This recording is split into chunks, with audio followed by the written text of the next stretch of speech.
मदोन्मत्त हंसों का कुंजन, कोयलों की काकली, मयूरों की केका, ये भी मन को इतना नहीं लुभाती जैसे विद्वानों की मीठी बातें हमें लुभाती हैं।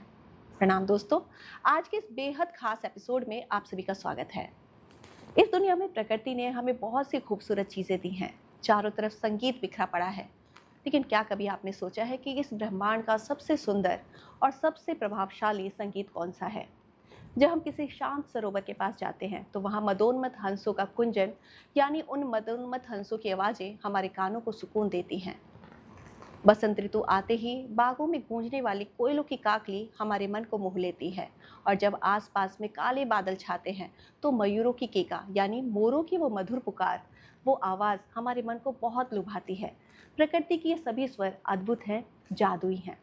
लेकिन दोस्तों, जीवन का एक और बहुत बड़ा सत्य यह भी है कि हंसों की जो कुंजन, कोयलों की वो कूक और मयूरों की जो वो केका है, इंसानी मन को वैसे नहीं लुभाती जैसे विद्वानों की मीठी बातें लुभाती हैं। प्रकृति का संगीत कानों को अच्छा तो लग सकता है, लेकिन एक ज्ञानी, एक विद्वान इंसान की मीठी और विवेकपूर्ण बातें सीधे हमारी आत्मा में उतर जाती हैं।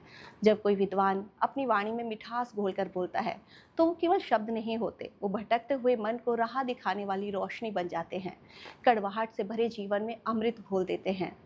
ज्ञान की बातें अगर कड़वाहट के साथ कही जाए तो सुधरने की वजह इंसान बिखर जाता है।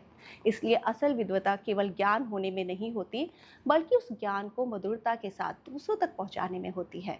हमारी वाणी ऐसी होनी चाहिए कि जो भी हमसे मिले उसे वैसा ही आनंद मिले जैसा किसी संगीत को सुनकर मिलता है। तो आइए, आज से हम भी अपनी भाषा में थोड़ी सी मिठास और थोड़ा सा विवेक लाएं। शब्दों का चयन ऐसा हो जो दिलों को जोड़े, ना कि तोड़े। आज के लिए बस इतना ही। सुनते रहिए, मिलते हैं अगले एपिसोड में। नमस्कार।